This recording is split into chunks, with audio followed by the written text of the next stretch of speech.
தோழர் சினேகா, நீங்கள் இந்த அமைச்சர் ராஜினாமாவில் அனைத்து தேர்வு முகமைகளின் பிரச்சனைகளுக்கும் ஒரு தீர்வு ஏற்பட்டுவிடும் நினைக்கிறீங்களா? இந்த இடத்துல அமைச்சர் தர்மேந்திர பிரதான் பதவி விலகணும்னு சொல்றது தொடர் நீட் முறைகேடுகளுக்கு பொறுப்பேற்று பதவி விலகணுங்கிற கோரிக்கையை முன்வைக்கிறாங்க மாணவர்களும் இளைஞர்களும். ஆனா தமிழ்நாடு பேன் நீட் தேர்வே ஒரு முறைகேடு தான், அதுல முறைகேடு நடக்கிறது பத்தி இல்ல, நீட் தேர்வே ஒரு முறைகேடு தான், அதை நிரந்தரமாக தடை செய்யணுங்கிற கோரிக்கையை முன்வைக்கிறாங்க. இது இன்னைக்கு நேத்து வைக்கிறது கிடையாது. நீட் தேர்வு தடை செய்யறதுக்கான தமிழ்நாடு முன்னெடுத்த போராட்டத்துக்குன்னு ஒரு தனிப்பட்ட லெகசியே இருக்கு. அப்படிப்பட்ட ஒரு மாநிலம் தான் தமிழ்நாடு. ஆக அதனுடைய நீட்சியாகத்தான் இன்னைக்கு தமிழ்நாட்டிலையும் மாணவர்கள் ஒருங்கிணைந்து ஒட்டுமொத்தமாக நீட் தேர்வை தடை செய்யணுங்கிற கோரிக்கையை முன்வைத்து போராடிட்டு இருக்காங்க. தர்மேந்திர பிரதான் பதவி விலகணுங்கிறது ஒரு கோரிக்கை. அந்த கோரிக்கை நிறைவேறும் பொழுது இந்த நீட் தேர்வுக்கான முறைகேட்டிற்கு அவர் பொறுப்பேற்று பதவி விலகுவதை நாங்கள் வலியுறுத்துகிறோம். அதை தொடர்ந்து நீட் தேர்வு ஒட்டுமொத்தமாக தடை செய்யும் பொழுதுதான் இந்த போராட்டத்திற்கான முழுமையான வெற்றி கிடைக்கும்ங்கிறது தான் முன்வைத்துதான் தமிழ்நாட்டில் நாங்க இந்த போராட்டத்தை முன்னெடுத்திருக்கிறோம். ஓகே தோழர் சினேகா, இப்போது ஹரிஸ் பாலா தோழர் இணைந்திருக்கிறாரு.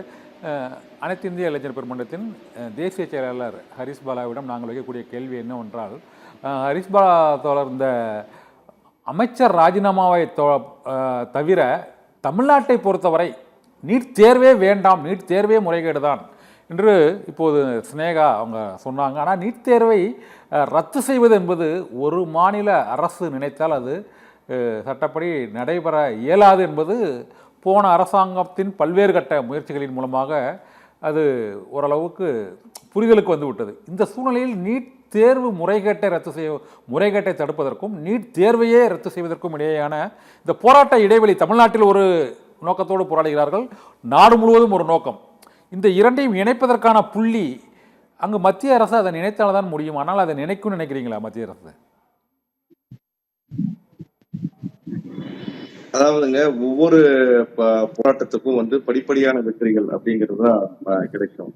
நீங்க நீட் தேர்வினுடைய ரத்து இல்லைன்னா நீட் விலக்கு தமிழ்நாட்டுல மிகப்பெரிய கோரிக்கையா இருக்கு. நீட் தேர்வு ரத்து அப்படின்னா குறைஞ்சபட்சம் தமிழ்நாட்டுக்கு நீட் தேர்வுல இருந்து விலக்கு அப்படிங்கிறது. இது கடந்த திமுக ஆட்சியில 5 ஆண்டுகளா தொடர்ந்து அதுக்கான முன்னெடுப்புல எடுத்திருக்காங்க. இன்னும் சொல்ல போனோம்னா சட்டமன்றம் எனக்கு தெரிஞ்சு 2 முறை தீர்மானமும் போடப்பட்டு அனுப்பப்பட்டிருக்கிறது. இதுக்கெல்லாம் ஒரு முடிவு எப்ப கிடைக்கும் அப்படின்னா, கல்வி அப்படிங்கிறது அந்த கன்கரண்ட் லிஸ்ட் அப்படிங்கிறதுல இருந்து மாநில பட்டியலுக்கு வரணும். எப்போ அது மாநில பட்டியலுக்கு மாறுதோ அப்பதான் நீட் விலக்கு அப்படிங்கிறதோ நீட் ரத்து அப்படிங்கிறதோ நம்மளால பெறக்கூடிய தமிழ்நாடு பெறக்கூடிய நிலைமை உருவாகும். அது வரைக்கும் அதுக்கான போராட்டம் அப்படிங்கிறதுக்கான ஒரு ஆரம்ப கட்டமா தான் நம்ம இப்ப நடந்திருக்கக்கூடிய போராட்டம் பார்க்கணும். தமிழ்நாட்டுல அதுவும் குறிப்பா பாத்தீங்கன்னா பேன் நீட் அப்படிங்கிற பதாகைகளை ஏற்றிக்கிட்டு தமிழ்நாட்டுல இருக்கக்கூடிய மாணவர்களும் இளைஞர்களும் தொடர்ந்து போராடிட்டு. இன்னும் சொல்லணும் அப்படின்னா, இங்க இந்த நீட்டுக்கு எதிரான ஒரு பேப்பர் லீக்கு எதிரான ஒரு போராட்டம் இங்க நடக்கிறதுக்கு முன்னாடியே 10 ஆண்டுகளுக்கு முன்பே 2017 செல்வி அனிதா அவர்களுடைய அந்த மரணம் ஏற்பட்ட பிறகு, அவருடைய தற்கொலை மரணம் ஏற்பட்ட பிறகு நான் ஒரு மிகப்பெரிய போராட்டம் நம்ம தோழர் சொன்ன மாதிரி ஒரு லெகசியா அன்னிலிருந்து ஆரம்பிச்சு இன்னி வரைக்கும் தொடர்ந்து நடந்துட்டு.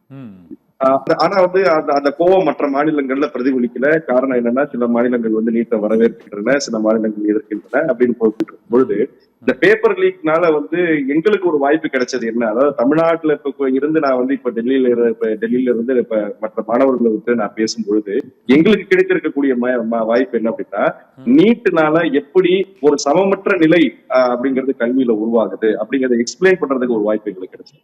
அனிதாவினுடைய சகோதரர் டெல்லியில போராடுறவங்க நீட் தேர்வு வினாத்தால் கசிவை ஒட்டி தான் போராடுறாங்க. ஆனா நீட் தேர்வே பாதிப்பை ஏற்படுது, தமிழ்நாட்டில் இவ்வளவு பேர் தற்கொலை பண்ணிருக்காங்க அப்படிங்கிறது அவங்களுக்கு அந்த விவரங்கள்லாம் தெரிஞ்சிருக்குதா? இல்லைன்னா பெரும்பாலான மாநிலங்கள் பாரதிய ஜனதா கட்சி ஆளக்கூடிய மாநிலங்களா இருக்கிறதுனால அவங்க நீட் தேர்வு தேவைதான், அனைவருக்கும் அந்த மருத்துவ கல்விக்கு அது ஒரு முக்கியமான தேர்வு அப்படின்னு அவங்க நினைச்சிருக்காங்களா? எப்படி ஃபீல் பண்றாங்க பெரும்பாலான மற்ற மாணவர்கள், மற்ற மாநிலத்து மாணவர்கள்? அததான் சொல்ல வரேன்.